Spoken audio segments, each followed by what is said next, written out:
ప్రభుత్వం ఈ 9 నెలలు వచ్చిన తర్వాత ఇది 9 నెలలు అయిపోయింది పూర్తిగా. ఇప్పుడు హైడ్రా అని ఒక కొత్త విషయాన్ని తీసుకొచ్చింది. ఉన్న ఇళ్ళని కూల్చేస్తా అంటుంది కదా! ఏం చెప్తావు ప్రభుత్వానికి?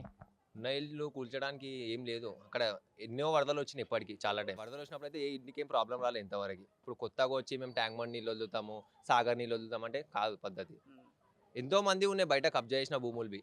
అవి చేస్తే మనం అనుకోవచ్చు. మేము చిన్నప్పటి నుంచి మా ఇంట్లో కష్టపడి ఇండ్లల్ల పనికి పోయి అవి చేసి ఇల్లులు కట్టుకుంటే ఇప్పుడు లాస్ట్‌కొచ్చి కూలగొడతామంటే పద్ధతి కాదు కదా అది. మూసీ సుందరీకరణ అని చెప్పేసి మూసీని పూర్తిగా సాఫ్ చేత్తాము.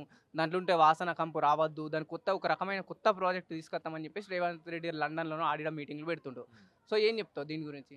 రేవంత్ రెడ్డి ఇప్పుడు కొత్తగా పెట్టి 9 మంత్స్ నుంచి దాని ముందైతే ఉన్నదిగా ప్రభుత్వం. కేసీఆర్ ఉండే దానికి ముందున్న అప్పటి నుంచి రాలేదంట వాసన. ఇప్పుడు కొత్తగా ఏడొస్తుంది మాకు? మాకు లేని ఇబ్బంది ఆయనకెందుకు ఇబ్బంది? మేము మంచిగానే ఉంటున్నాం కదా ఇక్కడ. వరద వచ్చినా ఏమొచ్చినా మాకు మంచిగానే ఉంది అంతా. అంతే ఇంకా ఏం లేదు ఇక్కడ. కూలగొడతా అంటే ఊకునేదే లేదు అసలు ఎవరు. బస్తీ వాళ్ళందరూ మా యూత్ అయినా సరే ఊకునేదే లేదు. ఇప్పుడు మీ ఫ్యూచర్ జనరేషన్ రేవంత్ రెడ్డికి ఏం చెప్తావు? వేరే దగ్గర ఇల్లు ఇస్తా అంటే పూర్తిగా హైదరాబాద్‌లో స్థిరపడ్డారు మీరు. మంచి city, Telangana capital city. Revanth Reddy ఎక్కడో ఇల్లు ఇస్తా అంటుండు కదా! ఏం చెప్తావు మరి? ఎక్కడైతే తీసుకోవడానికి ఏం లేదు. ఒక ఫ్యామిలీ ఉండొచ్చు. ఇంట్లలో నలుగురు ముగ్గురు అన్నదమ్ములు మా దోస్తు వాళ్ళ ఇంట్లో. కట్టించిన డబుల్ బెడ్‌రూమ్ డబుల్ బెడ్‌రూమ్‌లో ఏడ సంసారం చేస్తారు అందరూ? చేయలేరు కదా! హ్మ్. ఎట్లా చేస్తారు?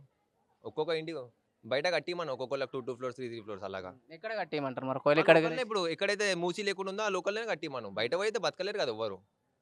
కరెక్టే కదా! బయట అయితే ఎవరు బతకలేరు. కాబట్టి ఏమున్నా ఇక్కడే మాట్లాడాలి. ఇక్కడనే ఏమున్నా చేయడానికి. బస్సులు ఉంటామన్నా బస్సు వదిలిపెట్టి పో అంటే ఏడికని పోతాం మేము. హ్మ్. ఇప్పుడు మా ఇల్లులు ఇన్నే ఉన్నాయి. 20 ఏళ్ల సంది ఉన్నాం మేము ఇన్నే. పుట్టింది పెరిగింది మొత్తం ఇదే బస్సు. ఇప్పుడు వచ్చి వెళ్ళిపోరే మేము కూల్ చేస్తామా అంటే ఎవనమ్మ సొమ్ము ఇది కూలువనికే. మేము కష్టపడి మా అమ్మ వాళ్ళు కష్టపడి కొనుక్కొచ్చి కొన్నారు కట్టిర్రు. అప్పులు చేసి మరీ కట్టుకున్నాం ఇల్లులు మేము. ఇప్పుడు కూలగొడతాము మీరు ఉండొద్దు అంటే ఏడికి పోతాం మేము? మాకు వేరే కాడ ఏడ పోయినా మేము బతకలేము. మాకు ఇదే బస్సు అందరం ఈడనే కలిసిమెలిసి ఉన్నాము. ఇప్పటివరకు ఎంతమంది ఉన్నారు? అందరం కలిసిమెలిసే ఉన్నాం మేము బస్సులా. ఇప్పటివరకు మాకేం ప్రాబ్లం రాలేదు మాకు బస్సులా. కాదు బ్రో. ఇప్పుడు కూల్చేస్తామని మీకు ఎట్లా తెలిసింది? కూల్ చేసామంటే న్యూస్‌లో చెప్తున్నారు, అది న్యూస్‌లో చెప్తున్నారు. ఇప్పుడు న్యూస్‌లో తప్ప మీ దగ్గరికి ఏ ఒక అధికారి గాని, నాయకులు గాని ఎవ్వరు రాలేరంట? అందుకనే మేము గిట్ల ఇప్పటివరకు ఏం యాక్షన్ తీసుకుంటలేదన్న. మేము ఎంతమంది అయితే యూత్ ఉన్నామో అందరం నించుంటాం బరాబరు. మా ఎంతమంది అయితే ఫ్యామిలీలు ఉన్నాయో వాళ్ళు ఈడొచ్చి నించుంటారు గులగొట్టేదాకా వస్తే. అప్పుడు మేమేందో మేము గిట్ట చూపిస్తామన్నా. అప్పుడు గరీబోడు ఎట్లుంటాడో అప్పుడు చూస్తాం మేము గిట్ట. వాళ్ళ చేతిలో ప్రభుత్వం ఉంది. మా చేతిలో దమ్ముంది అంతే. అంతే. తేడా ఏం లేదు అక్కడ. వాళ్ళకి ప్రభుత్వం ఉందని వాళ్ళు ఏందన్నా మాట్లాడొచ్చు. మా దగ్గర ప్రభుత్వం లేదు కదా!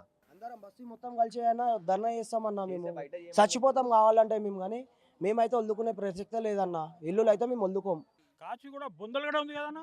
బొందలగడ్డ కూడా బఫర్లో ఉంటాడు ఆయన. బొందలగడ్డ బఫర్లో ఉంటే రేపు ఈయన ఎవరైనా చచ్చిపోతే ఎక్కడ కలవాలి సార్? ఎక్కడ కలవాలి? రేవంత్ రెడ్డి రేపు చచ్చిపోతే ఆయన ఎక్కడ కలవాలి? ఆయన రోడ్డు మీద కలవాలనా? బొందలగడ్డ కూడా చేసుకుంటాడు అన్న. ఎవరైనా జరైనా బుద్ధి ఉన్నోడు చేస్తారు పని?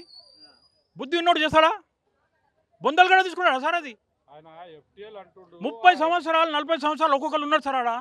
30 సంవత్సరాలు 40 సంవత్సరాల నుంచి ఉన్నారు. అన్ని పేపర్లు ఉన్నాయి, డాక్యుమెంట్స్ ఉన్నాయి, పట్టా ల్యాండ్స్ అన్నీ ఉన్నాక కూడా ఈ పని చేస్తే ఏ సీఎం కూడా ఇలా చేయలేదు సార్ ఇప్పటిదాకా.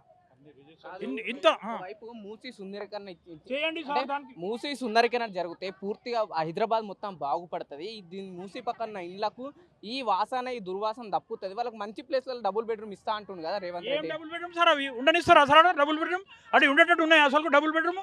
ఇట్లా లాద్దంతా పోతాయి, ఇట్లా లాద్దంతా పోతాయి సార్ అవి. బ్యూటిఫికేషన్ చేయాలి వద్దని అంటలేరు ఎవరు, కానీ పబ్లిక్కి అంతా చూసుకుంటూ చేయాలి. ఏంటంటే ఇప్పుడు బ్యూటిఫికేషన్ అని మొత్తం పబ్లిక్కి వందల కొద్ది ఇండ్లు పోతున్నాయి. ఎంత బాధపడుతున్నారు మనుషులంతా. రిటర్నింగ్ వాళ్ళు కట్టండి. దానికి హైట్లో రిటర్నింగ్ వాళ్ళు కడితే అందులోకి నీళ్ళు పోవా, అందులోకి శుభ్రం కావా? రిటర్నింగ్ వాళ్ళు కట్టి మొత్తం సిటీని నాశనం చేస్తే ఎట్లా సార్ అది? మొత్తం సిటీకి నాశనం, మొత్తం సిటీ నాశనం చేస్తే ఎట్లా? సగం హైదరాబాద్ ఖాళీపోతుంది, సగం హైదరాబాద్ ఖాళీ అయిపోతుంది. మరి ఏం చెప్తారు రేవంత్ రెడ్డికి హైడ్రా విషయంలో? దీని గురించి రిటర్నింగ్ వాళ్ళు కట్టాలి. వీళ్ళకు ముట్టొద్దు, గరీబోళ్ళకు ముట్టొద్దు. గరీబోళ్ళు వాళ్ళు 30-40 సంవత్సరాలు ఉన్నారు అక్కడ. అందరి దగ్గర పేపర్లు ఉన్నాయి, లైట్ బిల్ ఉంది, నల్లా బిల్ ఉంది, అన్నీ ఉన్నాయి. అన్నీ ఉన్నాక మీరు ఇల్లీగల్ ఉన్నాయి ఎట్లా చెప్తారు సార్ మీరు? అన్నీ ఉన్నాయి మా దగ్గర, అన్నీ అయినాయి. మరి ఎందుకు ఇట్లా చేస్తున్నారు రేవంత్ రెడ్డి? మరి అన్ని వేస్ట్ ఆలోచన సార్. అంత పబ్లిక్ని పరేషాన్ చేయడానికి. దేని గురించి ఇట్లా? సీఎం అంటేనే ప్రజలకు మంచి చేయనీకే ఉన్నాడు కదా. దేనికి అనుకున్నాం మనం?